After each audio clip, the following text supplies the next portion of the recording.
Pleasant morning to everyone, to my beloved 1A classmates, and especially to Mrs. Tingasca.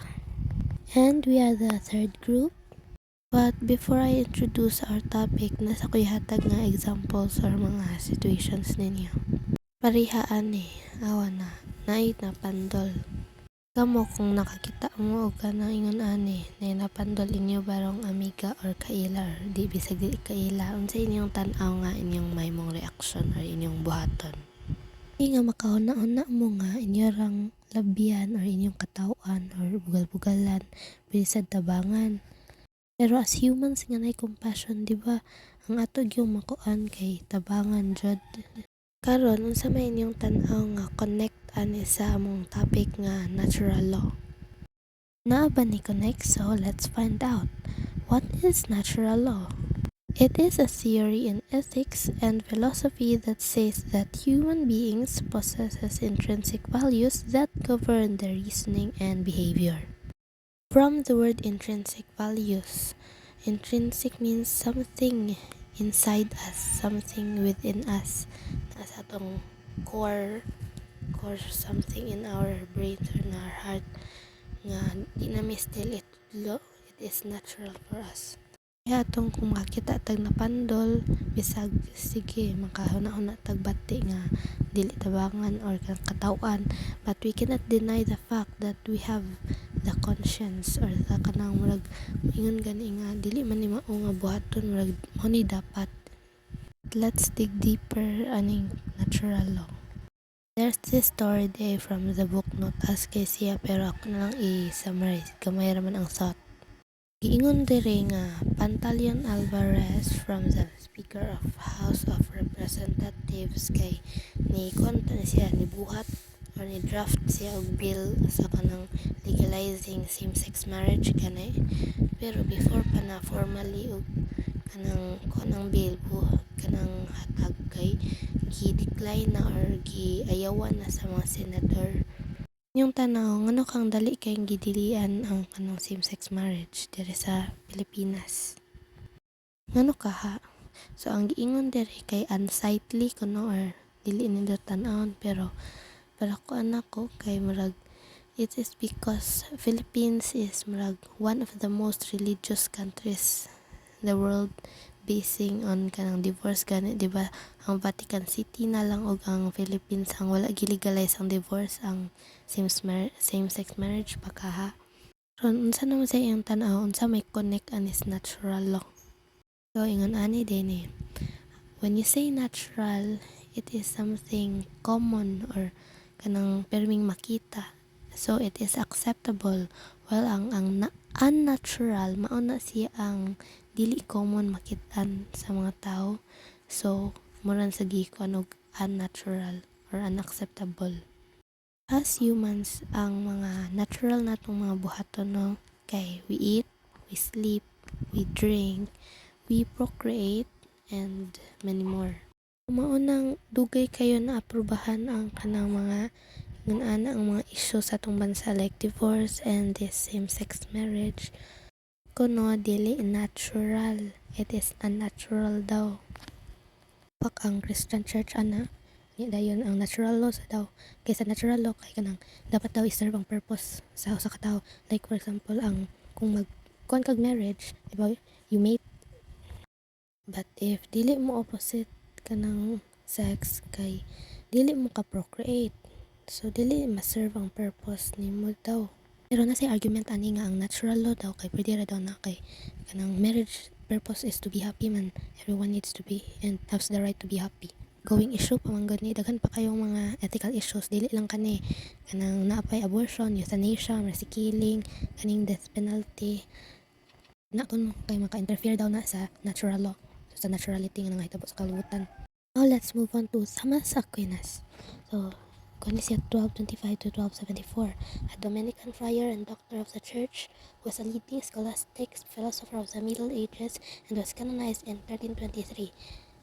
His doctrine, Magnum Opus Summa Theologica, profoundly impacted Christian thought. Iya day aning natural law. So kani si Thomas Aquinas kay ang kaning iyang gibot kay kanang combination of Aristotle nga mga ethics ug ang religious aspects, yan ang gi-combine or iyang gi pare-pareha ba kay pareha ra man daw. And to know Aquinas more, kuan din siya from the Aquino family. Ninoy Aquino, basta Aquino na sila. Dayon ang family ni aning Aquinas kay gusto gyud nga mahimo siyang abot. Abot means in Greek word kay kuan na siya abbas, meaning father or high ranking. Dayon ang iyang family gusto siya mahimong abot, pero siya ganahan siya mahimong pare sa Dominican nga order. O ang gibuhat sa iyang family nga gusto kayo nga mahimo siyang kanang sud sa monastery kay preso siya og mga 2 years. Nag-hire pa gid sila prostitute or kanang bayaran nga babae para isidus gani si Thomas Aquinas. Pero wala man nagpada si Thomas. Kapag yung gi-chase o kanang poker ang katong prostitute ning siya abas daso mao to gi-canonize siya tungod sa iyang kabutan ug kanang dedication. Ang kanadayang canonize no kay meaning ana kay himong santos. Gi-canonize dili gi bala sa kaniyang nisang magnum opus summa theologica niya kay kuan kani influential kani in terms in ethics, daghan kani siyang natabang sa kanang mga learnings karon. Ang kanidayang pasabot ani niya kay magnum means great, opus means work or masterpiece. Summa theologica kay summary of theology. Before ta mo move on sa next topic, kay ayun na lang mo kahibong ko ang tanan nga mga sulti dire kay Pangginoo kay kanigit si Thomas Aquinas kay kuan man siya dako ay kuan sa Christian thought. Pare pagid ni siya nga philosopher. Makaila mo maaday ni si Thomas Aquinas dili ni Padre Damaso. Aron ari na ta sa the context of the Christian story.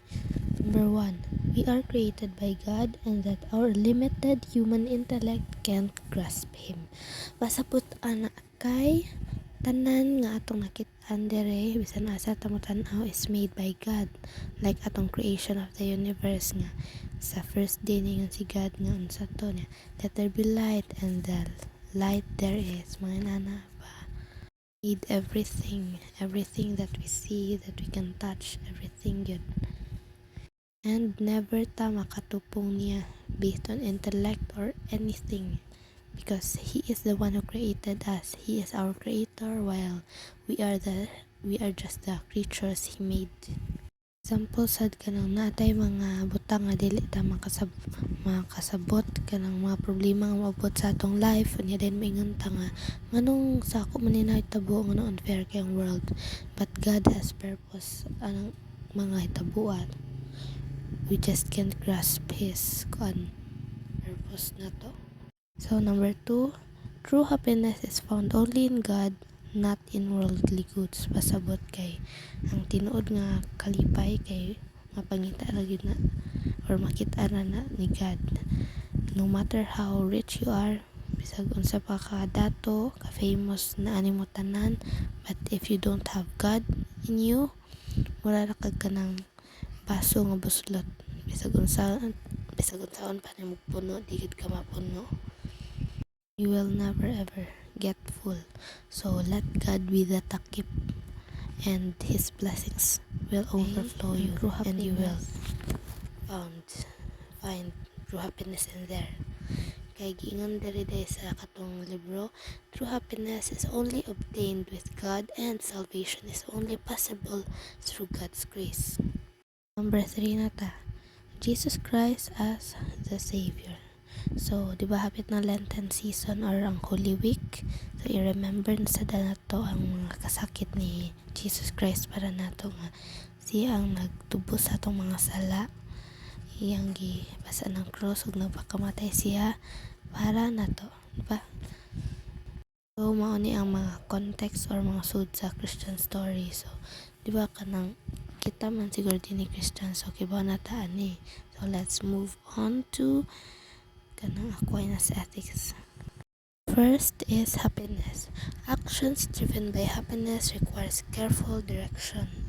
All the actions that we made or tanang nga mga buhat nato, di ba, for us to be happy, to have pleasure, to seek pleasure, to have that happiness, di ba? Like, we study so that we can get good grades, we work para makakwarta, mangwarta ta para makapamugas, para ma-full atong mga desires.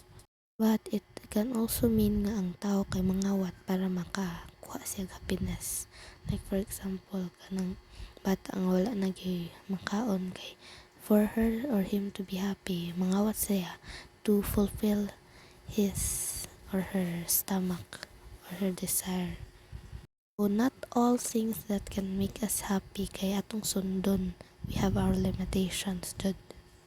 So it needs careful direction. So ang atong mga buhat kay makakuan lead og eudaimonia. Kani ding eudaimonia kay gikan ni Aristotle, ya di ba kanang kuan man na influence man si kaning Aquinas ni Aristotle. Sunod kay habits and vices. Good habits leads to virtue, bad habits to vice, and actions shape habits. So yun na every action nato in every day, every seconds kay maka-define na nato of who will we become tomorrow and to the future, because little things nga mga murag wala ra pero dako kay nag-impact sa ato. Like for example, muuli ka min ko magtuon ko niya pag abot ninyo sa inyo ganahan man ka magkuan makita-igda sa TikTok sa hangtod nakakabantay mo na nimo kada adlaw nga routine, nahimo nimong habit, nahimong cycle. But if you choose the right action, then it can lead to good habits, and good habits can lead to virtue. Kung magbuhat kag mga bati, like for example lang kanang sigarilyo or inom, minka karon ra ning adlaw ugma mga sunod adlaw na sad ni nakubuhaton man ni sigarilyo ko, pero kakaibaw nga na-addict na day ka na pala na siya bo. Sunod kay conscience. So it is the internal sense of right and wrong. Kaya sagi example na ako ganihang katong nay malamba or nay manginanglag help, diba? Kitang mga people, mga humans kay natay konsensya og kay bawta og sakto og sayop nang bisag dili ta mo pili nga tabangan tong tawhana makonsensya ta. Yeah, lastly kay ang natural law. Ato ning hisgutan na gid ang natural law. Kato na gid ning sabton. So di ba akong giingon ganiha kay kato man tong kanang inherent or internal ko na to.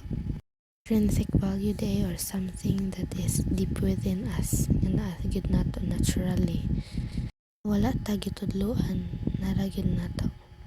Pero kung dili na sila pareha sa divine commanda kay awa. Ethic based on human nature and reason, not just divine command. Kaning divine command kay kana ganing kuan kanang example 10 commandments.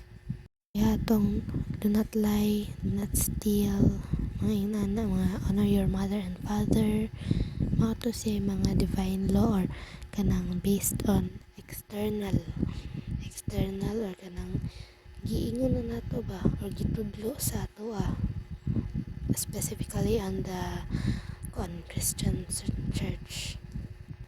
Pero sa natural law wala na gitudlo, naara gyud na sud sa usa ka tawo. Nature ra jud na nato nga naadaan nga natural law.